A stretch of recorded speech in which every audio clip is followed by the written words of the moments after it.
Start करते हैं first question से। When and who found the first sea route from the European to India. ठीक है, किसने किया था? Vasco da Gama. मैंने आपको बता ही दिया 14 मई 1498। ठीक है, 3 शिप्स आ जाते हैं इंडिया में, 3 शिप्स आते हैं अंडर कौन सा? अब्दुल अब्दुल अब्दुल माजिद। ये कौन होता है? ये इनका शिप को सेल करने वाला होता है। ठीक है जी, जो पायलट होता है ये होता है, और ये कहाँ का होता है? गुजरात का होता है। ठीक है जी, और जो इसको वास्को डी गामा को जो किसने वेलकम किया था? मिजोरम ने। ठीक है, जोमोरिन ने इसको वेलकम किया था और कैलिकट में किया था। ठीक है, ये सब आपको मैंने बता ही दिया है। सेकंड क्वेश्चन है, how many ship arrive to the Vasco da? 3 ship थे। ठीक है जी, मैंने अब्दुल माजिद था जो गुजराती पायलट था। ठीक है जी। थर्ड क्वेश्चन देख लेते हैं, where and who welcome the Vasco da Gama. मैंने आपको बता ही दिया, जामोरिन का जो रूलर था, रूलर ऑफ कैलिकट। ठीक है जी, जामोरिन वास्को डी गामा की वेलकम करता है, और अभी कहाँ पे है वो? केरला। ठीक है, तो मैंने आपको ये भी बता दिया वास्को डी गामा कितने दिन के लिए इंडिया में फर्स्ट टाइम, कितने दिन के लिए और रहता है, कितने मंथ के लिए रहता है? 3 मंथ के लिए। ठीक है, फिर वो वापस पोर्चुगीज में चला जाता है। ठीक है, रिच कार्गो ऑफ पेपर। ठीक है जी, ये पेपर जो हमारे मसाले थे उनके साथ जाता है और काफ़ी उसको प्रॉफिट होता है। ठीक है, इसके लिए वो 1501 में फिर से वापस आता है। ठीक है, और उसके बाद वो जो मैंने आपको बता ही दिया कि उसने कहाँ कहाँ, कोचीन में, कन्नौर में, जो हमारी जो उसने अपने जो फैक्ट्रीज स्टार्ट की। ठीक है, फर्स्ट फैक्ट्री ये देखिए, first factory established by and where, Portuguese के द्वारा कहाँ पे एस्टेब्लिश की गई? कैलिकट में। ठीक है जी, सेकंड फैक्ट्री कहाँ की गई? कोचीन में। ठीक है, अब आपको ये मालूम है कि फर्स्ट जो गवर्नर था, मैंने आपको बताया अल्फांसो दो अल्बुक्रुक। ठीक है, किसने उसको 3 साल के लिए नियुक्त किया गया था? King of Portuguese. जो किंग ऑफ पोर्चुगीज था उसने क्या किया गया था? अल्फांसो दो अल्बुक्रुक, जो अल्माइडा था, जो अल्फ्रांसिसो दो अल्माइडा, जिसने blue water policy Indian ocean में स्टार्ट की थी, जो किसके द्वारा नियुक्त किया गया था? वो किंग ऑफ पोर्चुगीज। तो आपको ये मालूम होना चाहिए। ठीक है, blue water policy Francisco de Almeida. क्यों? क्योंकि वो क्या थे? Master on Indian Ocean. ठीक है, मास्टर ऑफ इंडियन ओशन। ठीक है, तो मैंने ये आपको बता ही दिया, मास्टर ऑफ इंडियन ओशन थे, इसलिए उन्होंने क्या किया? ब्लू वाटर पॉलिसी को स्टार्ट किया। ठीक है, इंट्रोड्यूस ब्लू वाटर पॉलिसी को क्या बोला जाता था? Cartaz system. ठीक है, उसमें क्या था कि आपको लाइसेंस लेना पड़ेगा, आपको एक ड्यूटी पे करनी पड़ेगी अगर आपको इंडियन ओशन के, वही इंटर उसी को क्या बोला जाता? ब्लू वाटर पॉलिसी कहा जाता। अगर आपको इस इंडियन ओशन में अगर से आपकी शिप को लाना है, सेल करना है, तो आपको क्या करना है? सेल मतलब आपको उस शिप को चलाना है। ठीक है, सेल का मतलब सेल परचेज नहीं है, सेल मतलब उसको पानी के थ्रू, अगर इंडियन ओशन के थ्रू आपको अगर इस अपने जहाज को लेके जाना है, तो आपको कार्टेज मतलब आपको लाइसेंस लेना पड़ेगा पोर्चुगीज से। ठीक है जी, उसको क्या बोलते थे? Blue water policy. और ये किसने स्टार्ट की थी? मैंने आपको बता दिया, जो इनके फर्स्ट थे जो आपके जो इनके फर्स्ट जो इनके गवर्नर थे। ठीक है जी, उसके द्वारा ये स्टार्ट की गई थी। ठीक है, तो हम अब क्या जो अल्माइडा थे, फ्रांसिस्को दी अल्माइडा। ठीक है जी, उसके बाद हम नेक्स्ट हम देख लेते हैं, हु सक्सीड अल्माइडा। ठीक है, किसने सक्सीड किया था? मैंने आपको बताया 1509 में। ठीक है, क्योंकि आपको पता है 1505 में उसको नियुक्त किया गया 3 साल के लिए। ठीक है जी, तो 1509 में कौन? Alfonso de Albuquerque. ठीक है जी, अल्माइडा को जो कौन सक्सीड करता है? Alfonso de Albuquerque. और ये क्या करता है? ये गोवा को कैप्चर करता है। ये मैंने आपको बताया था 1910 में, ये सुल्तानपुर बीजापुर जो सुल्तान है उससे ये गोवा को कैप्चर करते हैं। ठीक है जी, who is the real founder of, ये देखिए रियल फाउंडर ऑफ, तो किसको बोलते हैं? अल्फांसो द अल्बुक्रुक को। ठीक है जी, अल्माइडा स्टार्ट करते हैं, लेकिन मेन जो काम है जो पोर्चुगीज का फेमस होता है वो अल्फांसो द अल्बुक्रुक के कारण होता है। मैंने आपको बता ही दिया 10th क्वेश्चन के बारे में कि गोवा को कहाँ से एक्वायर करता है। ठीक है जी, और कब करता है? 1510 में करता है, सुल्तानपुर ऑफ बीजा से। ठीक है जी, Bijapur. Who is the first governor Portuguese to initiate the abolition of sati प्रथा। मैंने आपको बता ही दिया, अल्फांसो दो अल्बुक्रुक जो था उसने सती प्रथा को खत्म कर दिया था। ठीक है, अपने टाइम पे। Who is the first governor to take initiate to build a road and irrigation. ये भी देखिए, मैंने आपको क्या बोला कि नॉर्थ जो प्रोविंस था उसमें अल्बुकर्क जो था वो बहुत दिमाग वाला था, उसके पास काफ़ी दिमाग था, ठीक है। तो उसने क्या किया, काफ़ी ऐसे काम किए जो एक सेटलर को करना चाहिए, मतलब अगर वो इंडिया में आया है तो इंडिया के साथ साथ उसने सब कुछ अच्छा किया, मतलब उसने एक्वायर किए, गोवा को जीता, लेकिन उसका जो काम था वो बहुत सराहनीय था, ठीक है। तो उसने जो जो काम किए जो इंडिया के फेवर में भी थे, जैसे सती प्रथा को खत्म किया, ठीक है, इरिगेशन को स्टार्ट किया, रोड्स को बनवाया, तो ये काम किसके थे, जो अल्बुकर्क, इसीलिए वो उसको हम क्या founder of, real founder of हम क्या बोलते हैं, पोर्चुगीज, ठीक है जी। नेक्स्ट हम देख लेते हैं न्यू क्रॉप्स जो थी, जो स्टार्ट की गई थी by the Portuguese, tobacco, potato, cashew and peacock, ठीक है, पेकॉक। तो ये जो टोबैको और पोटैटो कैश्यू हैं, ये जो काजू हम खाते हैं, ये किसके किसकी मतलब कौन किसने इंडिया में इंट्रोड्यूस की थी, पोर्चुगीज। ये सीधे सीधे क्वेश्चन, ये जो मैं आपको क्वेश्चन करवा रहा हूँ ये प्रीवियस ईयर क्वेश्चन ही है, मोस्ट इंपॉर्टेंट जो क्वेश्चन है जो रिपीटेड है मैं उसी को लेकर आया हूँ, ठीक है। Under Alfonso de Albuquerque in which city artisan and master craft, ठीक है, इज सेटल्ड, ठीक है। किस कौन से सिटी में अल्फांसो द अल्बुकर्क ने क्या किया, वो आर्टिशियन और मास्टर क्राफ्ट जो होते हैं उनके लिए उसने क्या किया, गोवा और कोचीन को एक सेलेक्ट सिटी को बनाया और वहीं पे उनको सेटल किया। तो ये आपको मालूम होना चाहिए, गोवा और कोचीन जो थे वो कौन से हब थे। आपको ये भी क्वेश्चन आ सकता है कि आर्टिशियन और मास्टर क्राफ्ट के जो हब थे वो कौन थे, गोवा और कोचीन। ऑन कब, जब जो अल्बुकर्क मतलब पोर्चुगीज इंडिया में थे, तब तब की ये बात है कि जो मास्टर क्राफ्ट और जो आर्टिशियन थे वो गोवा और कोचीन के पास पाए जाते थे, ठीक है जी। उसके बाद वो गवर्नर अल्बुकर्क, ठीक है, become the governor of, who become the governor after Alfonso. Alfonso के बाद कौन बनता है, चूना दे नीनो, ठीक है। ये नाम है नूना दे चीनो, जो उसका 19 जो, ठीक है, ये इसका नाम है। अब मैंने आपको क्या बताया था कि जो नवंबर 29 में क्या किया गया कि गोवा की जो कोचीन है, कोचीन को गोवा, ये जो है इसको शिफ्ट किया गया, किसके द्वारा गया, नीनो दो चूना, ठीक है। हेडक्वार्टर बनाया गया किसको, गोवा को, ठीक है, कैपिटल बना लिया गया, ठीक है जी। उसके बाद नेक्स्ट देख लेते हैं, Bahadur Shah of Gujarat took help of Portuguese against the Mughal, ठीक है। कौन से बहादुर शाह जो था, बहादुर शाह ने जो मुगल अंपायर, कौन से अंपायर को हराने के लिए पोर्चुगीज की हेल्प ली थी, तो हुमायूं, ठीक है जी, हुमायूं को हराने के लिए, ठीक है। तो मैं आपको ये बताना चाहता हूँ, जो ये हुमायूं था वो कौन था, वो बाबर का बेटा था, ठीक है। मुगल एम्पायर का जो राजा था उसका बाबर, उसने जो 15, आपको पता है जो 1526 में पानीपत की फाइट होती है, 1526 में पानीपत की फर्स्ट फाइट होती है, उसमें क्या है, बाबर जीत जाता है, ठीक है। और 1530 में इसकी डेथ हो जाती है। आफ्टर दैट क्या है, हुमायूं को राजगद्दी दी जाती है, लेकिन हुमायूं को हरा दिया जाता है और वो किसके थ्रू, बहादुर शाह जो गुजरात में जब फाइट होते हैं हुमायूं के साथ, तो पोर्चुगीज किसका साथ देते हैं, बहादुर शाह का, ठीक है। और किसके अगेंस्ट था वो, हुमायूं, ठीक है। उसके बाद who was the enemy of Portuguese in North Africa, the Moors. The Moors क्या थे, जो नॉर्थ अफ्रीका में एक ट्राइब थी, ठीक है। वहाँ के जो लोग थे वो पोर्चुगीज के अगेंस्ट थे, ठीक है।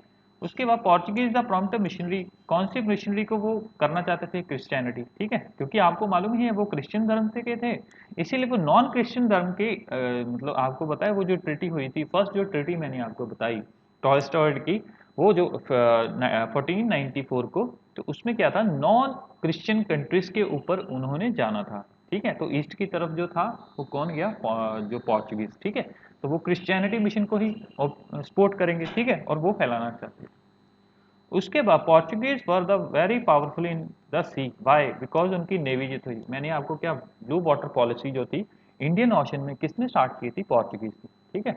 जो अल्मेडा था, जो उनका फर्स्ट गवर्नर था 1505 में, उसने ये स्टार्ट की थी, ठीक है। जो उसके बाद जो प्रिंटिंग प्रेस इन इंडिया, वो भी किसने स्टार्ट किया, मैंने आपको क्या क्या काम किया उसने, एक तो सती प्रथा खत्म की, ठीक है। देखिए उनके अच्छे अच्छे काम क्या थे, सती प्रथा को अबॉलिश किया, ठीक है जी। उसके बाद इरिगेशन का, इरिगेशन स्टार्ट की, रोड बनवाए गए, ठीक है, रोड एंड ट्रांसपोर्टेशन, ठीक है जी। उसके बाद नेवी, ठीक है, और उसके बाद प्रिंटिंग प्रेस, ठीक है जी। उसके बाद जो उनके जो कुछ एक ऐसे काम जैसे पोटैटो, वो भी उनके द्वारा, ठीक है। और टोबैको की जो टोबैको की जो टोबैको के इंडिया में लगाने वाले लाने वाले वो भी कौन थे, जो पोर्चुगीज, ठीक है जी। तो ये जो काम थे जो पोर्चुगीज ने इंडिया में किए, ठीक है। फर्स्ट यूरोपियन, ठीक है, फर्स्ट प्रिंटिंग प्रेस कौन थी, 1556 में लगाई गई, ठीक है। और कहाँ लगाई गई थी, Saint Paul college in old Goa, ठीक है। सेंट पॉल कॉलेज है गोवा में, वहां पे लगाई गई, ठीक है। और फर्स्ट जो प्रिंटिंग की गई वो क्या किया गया था, printed on the press of Castino the Doctrina Christa, ये नाम है, जो प्रेस है उसका नाम है कैस्टिनो द डॉक्ट्रिना क्रिस्टा, ठीक है। तो सबसे जो क्वेश्चन आता है कि प्रिंटिंग प्रेस इंडिया में इंट्रोड्यूस किसके द्वारा की गई, तो सीधा सीधा आपको मालूम है ये फर्स्ट यूरोपियन कौन थे, पोर्चुगीज, ठीक है। और उनके द्वारा ये सेंट जो पॉल कॉलेज है ओल्ड गोवा, वहां पे ये लगाई गई, ठीक है। और 1556 में। Next question, first European to arrive in India and last to leave, मैंने आपको बता ही दिया कि फर्स्ट जो थे वो 1498 में जो थे वो कौन, पोर्चुगीज आए थे। और लास्ट इन इंडिया में से जो गए वो भी कौन गए, 1961 में पोर्चुगीज ही गए थे, ठीक है। पोर्चुगीज ने जैसे इंडिया ने जो इनको जो गोवा को अपने अंडर ले लिया था, ठीक है। और गोवा को 1987 में एज ए स्टेट का जो एज ए स्टेट का दर्जा दिया गया, ठीक है। तो आपको ये मालूम होना चाहिए कि 1961 में इसको एक्वायर किया गया, कहाँ से एक्वायर किया, पोर्चुगीज से, ठीक है जी। और 1987 में जो स्टेट का एक दर्जा दिया गया, ठीक है जी। उसके बाद when and where from the Portuguese took Diu, ठीक है। दीव जो दमन दीव है वो कब लिया गया, ठीक है, कहाँ से लिया गया, तो ये आपको मालूम होना चाहिए। बहादुर शाह जो गुजरात थे 1535 में जो दीव है उसको अक्वायर किया गया बहादुर शाह गुजरात के, ठीक है जी। उसके बाद पोर्चुगीज ने जो कैप्चर ऑफ दमन, एक अभी हम क्या करते हैं, अभी जो हमारी दीव एंड दमन जो है वो हमारी यूनियन टेरिटरी है, बट ऑन दैट टाइम ये अलग अलग से थे, ठीक है। जो दीव थी वो जो ट्रिटी थी बहादुर शाह के साथ और गुजरात के साथ 1535 में, और जो दमन था वो कैप्चर किया गया 1539 बाय द पोर्चुगीज, ठीक है। ये दोनों अलग अलग ब्रिटिश के अंडर ही जो पोर्चुगीज के अंडर आए थे, ठीक है जी। Which of the Mughal empire forward a letter to the Portuguese authorities, ठीक है। अकबर ने 1579 में जो एक लर्न प्रिस्ट के लिए, क्योंकि आपको मालूम है जो अकबर है वो नॉलेज लेना बहुत पसंद करता था। वो हर एक जो मिशनरी थी, जैसे क्रिश्चियन मिशनरी, जो मुस्लिम हिंदू पंडित, इन सबको अपने कोर्ट में रखता था, ठीक है जी। तो उसके लिए उसने जो पोर्चुगीज हैं उनको एक लेटर लिखा था, तो वो किसके द्वारा 1579 में अकबर के द्वारा लिखा गया था कि वो क्या चाहता था कि क्रिश्चियन मिशनरी जो है वो उसके कोर्ट में आए, ठीक है। और जो क्रिश्चियंस के बारे में, क्रिश्चियन के जो धर्म है उसके बारे में बताया जाए, ठीक है। तो ये जो मोस्ट इंपॉर्टेंट क्वेश्चन जो थे पोर्चुगीज के बारे में वो थे, ठीक है। अब हम जो नेक्स्ट हम वीडियो करेंगे वो हम करेंगे डच, ठीक है। फिर हम करेंगे जो हमारे फ्रांसीसी, और लास्ट में हम स्टार्ट करेंगे, क्योंकि वैसे मैंने आपको क्या बताया, जो सीरीज है जो क्रोनोलॉजी है, फर्स्ट इंडिया में कौन आता है, मैंने आपको कहा पोर्चुगीज, ठीक है। पोर्चुगीज इंडिया में आते हैं, सेकंड कौन आते हैं, डच, थर्ड में कौन आता है, इंग्लिश, और फोर्थ में फ्रेंच, ठीक है जी। बट हम कैसे पढ़ेंगे, पहले हम इसको पढ़ेंगे, सेकंड हम इसको पढ़ेंगे, थर्ड हम फ्रेंच को पढ़ेंगे, और फोर्थ हम इंग्लिश को। इसके पीछे रीजन है क्योंकि इंग्लिश जो थे इन सबको हराने के बाद पोर्चुगीज को किसने हराया, जो इंग्लिश थे इन्होंने हरा दिया, ठीक है। उसके बाद फ्रेंच को, डच को, सबको किसने हराया, इंग्लिश ने। और बाद में क्या किया गया, जो नवाब ऑफ बंगाल, जो मैंने आपको बताया कि 1557 में जो 1757 में प्लासी की फाइट होती है, और 1764 में बक्सर की फाइट होती है। इन दोनों में जब वो हरा देते हैं जो नवाब ऑफ बंगाल, नवाब ऑफ अवध, शाह जो बहादुर शाह सेकंड जो होते हैं, उनको हराने के बाद वो मोस्ट पावरफुल जो कंपनी बन के उभरती है वो कौन होती है, ईस्ट इंडिया कंपनी, ठीक है। नेक्स्ट जो क्वेश्चन बनता है, ठीक है। तो हमने क्या देख लिया कि कैसे उन्होंने ब्लू वाटर पॉलिसी जो इंडियन ओशन में जो स्टार्ट की थी, ठीक है, अल्माइडा ने। उसके बाद अकबर ने क्या किया था, जो क्रिश्चियन मिशनरी है मैंने आपको बताया ही था, ठीक है, जो 59 में अकबर ने लेटर भेजा था, ठीक है। उसके रिगार्डिंग क्या 3 मिशंस पोर्चुगीज के थ्रू आते हैं। पहला मिशन कब आता है 1579 में, सेकंड आता है 1590 और थर्ड 1595। तो ये आपको मालूम होना चाहिए जो अकबर का दरबार है उसमें कौन कौन से जो कब कब पोर्चुगीज ने क्रिश्चियन मिशनरी को भेजा। एक 1579, 1590, 1595, ठीक है। उसके बाद आ जाता है कि अब ये आपको मैं बताऊंगा कि पहले तो क्या था कि उन्होंने इंडिया का जो इंडियन ओशन है उस पर पहले अपना जो अधिकार है वो स्थापित किया। धीरे धीरे क्या गोवा को, दमन दीव को, आप यहाँ पे ना थोड़ा सा एक करेक्शन कर लें, जो दमन है उसको उसने 1559 में कैप्चर, मैंने वहाँ 1539 आपको बोला है, 1559 में कैप्चर किया था, ठीक है। ये आप उसको करेक्ट कर लें, ठीक है। उसके बाद जो पोर्चुगीज ने जो सूरत है वो इंग्लिश को कब, कौन सी फाइट में और कब लॉस किया, मतलब कब हारे इंग्लिश से, कैसे वो उनका डाउनफॉल हुआ, तो अब ये हम देखेंगे, ठीक है। तो पोर्चुगीज का जो अक्टूबर नवंबर 1612, ठीक है, एक फाइट होती है, ठीक है। किस किस के बीच में, पोर्चुगीज और इंग्लिश के बीच में होती है, इंग्लिश। तो उसमें क्या होता है जो बैटल ऑफ सलवाई, ठीक है, उसको बोला जाता है। तो उसमें क्या पोर्चुगीज हार जाते हैं, ठीक है, और इंग्लिश जीत जाते हैं। नेक्स्ट क्वेश्चन है when the Dutch will all the forts of Portuguese of Malabar, ठीक है, 1665। Most important question. अब देखिए जो डच, मैंने क्या बोला था आपको, फर्स्ट कौन आया, पोर्चुगीज, उसके बाद डच, ठीक है जी। तो जब डच आते हैं तो डच भी अपना जो इंडिया पे अपना प्रभुत्व स्थापित करना शुरू करते हैं, ठीक है। उसमें क्या होता है, तो वो पोर्चुगीज को जो जितने भी मालाबार कोस्ट हैं, मालाबार कोस्ट कौन से हैं, जो केरला की जो कोस्ट है उसको हम मालाबार कोस्ट बोलते हैं, ठीक है। उसको जीतने के लिए उसके जितने भी फोर्ट थे पोर्चुगीज के, उनको किसने जीता, डच ने। और कब जीता, 1665 में। ये आपको मालूम होना चाहिए, ठीक है। उसके बाद in Bengal Portuguese first arrive in Chittorgarh, ठीक है, in 1528 but force to leave in 1660, ठीक है, 1666 वाई हूम, ठीक है, मुगल एम्पायर ऑफ शाहजहां, ठीक है जी। और जो कासिम खान था, इन दोनों ने मिलकर, देखिए इसमें क्या बोला गया कि चिटगांग है जो बंगाल में 1528 में, वो तो आ जाते हैं पोर्चुगीज, आ जाते हैं 1528 में, बट 1666 में क्या होता है, जो शाहजहां होते हैं प्लस साथ में कासिम खान जो होते हैं, इन दोनों के द्वारा फाइट होती है और दोनों के द्वारा जो पोर्चुगीज को यहां से निकाला जाता है, ठीक है। कब निकाला जाता है, 1666 में, ठीक है। उसके बाद first factory by the Portuguese in Bengal Chittagong in 1517, ठीक है जी। तो मैंने आपको क्या बताया कि जो फर्स्ट फैक्ट्री है वो कब, ये वैसे तो जो फर्स्ट फैक्ट्री है वो 1500 में कहाँ पे लगाते हैं, मैंने आपको बताया सबसे पहले कन्नौर में, ठीक है, कोचीन में, ठीक है जी। तो ये आपको मालूम होना चाहिए। उसके बाद जो बॉम्बे है, ये अब ये यहाँ देखिए जो ब्रिटिश ईस्ट इंडिया कंपनी है जो थर्ड नंबर पे आते हैं, पहले आते हैं पोर्चुगीज, ठीक है जी, उसके बाद द डच, ठीक है, फिर आते हैं ब्रिटिश ईस्ट इंडिया कंपनी, ठीक है जी। अब क्या होता है कि ब्रिटिश ईस्ट इंडिया कंपनी के साथ जो पोर्चुगीज के जो किंग है उसकी जो डॉटर होती है, उसकी जो डॉटर के साथ जो चार्ल्स, इंग्लैंड के जो किंग हैं उनके जो चार्ल्स सेकंड है उनके साथ मैरिज होती है। और डॉरी में क्या दिया जाता है, बॉम्बे को, मतलब एज ए उनको दहेज के थ्रू भी बॉम्बे किसको दिया जाता है, पोर्चुगीज। तो उससे क्या होता है, जो ब्रिटिशर्स हैं इंडिया में काफ़ी मजबूत हो जाते हैं। इसी के कारण जो ब्रिटिशर्स हैं सबसे ज़्यादा इंडिया में अपना राज्य स्थापित करने में सफल रहे, ठीक है जी। क्योंकि जो पोर्चुगीज की सपोर्ट अब किसके साथ थी, पोर्चुगीज की सपोर्ट भी अब किसके साथ थी, ब्रिटिशर्स के साथ, ठीक है जी, ब्रिटिशर्स के साथ। तो इसके साथ क्या हुआ, क्योंकि बॉम्बे उनको दहेज में दिया गया, उनकी बेटी के साथ जो इंग्लैंड के जो चार्ल्स थे उनकी शादी कर दी गई।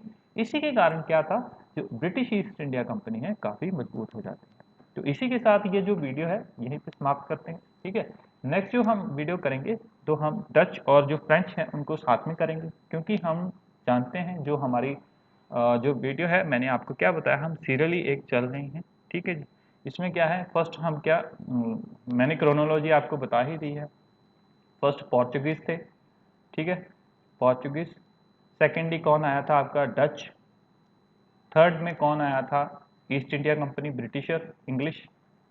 और फोर्थ में फ्रेंच, ठीक है, ये एक क्रोनोलॉजी है कि पहले ये आते हैं 1498 में, ठीक है, उसके बाद ये 1600 में आते हैं, ये 15 सेंचुरी में आते हैं, ठीक है, उसके बाद ये इंग्लिश जो फ्रेंच है ये आते हैं, ठीक है। बट हम जो स्टडी करेंगे पहले हम आज जो वीडियो थी हमारी पोर्चुगीज थी, फिर हम डच को करेंगे, फिर हम फ्रेंच को करेंगे और फिर लास्ट में हम इंग्लिश को करेंगे। इंग्लिश को हम लास्ट में इसलिए करेंगे क्योंकि हमारा जो सबसे ज़्यादा फोकस है वो मॉडर्न हिस्ट्री है। मॉडर्न हिस्ट्री में इंग्लिश का ही रोल है। जो फ्रेंच, डच और जो पोर्चुगीज थे वो सारे क्या थे, तब तक जो इंडिया से या तो चले गए थे या फिर इंग्लिश के अंडर ही थे। जैसे पोर्चुगीज को बॉम्बे के डॉरी देने के बाद जो इंग्लिश और पोर्चुगीज के संबंध काफी अच्छे हो गए थे, ठीक है। तो 200 जो 200 ईयर जो थे इंग्लिश ने, जो इंग्लिश थे उन्होंने भारतीयों पर, हमारे पर राज्य किया, ठीक है, उसके बारे में हम पढ़ेंगे। इसीलिए हम उसको स्टार्ट करके हम मॉडर्न हिस्ट्री को कवर अप करते हुए 1947 तक का जितना भी हमारा मॉडर्न हिस्ट्री का चैप्टर है उसको कवर करें। Thank you. अगर आपको ये वीडियो अच्छी लग रही है please like and subscribe. Thank you.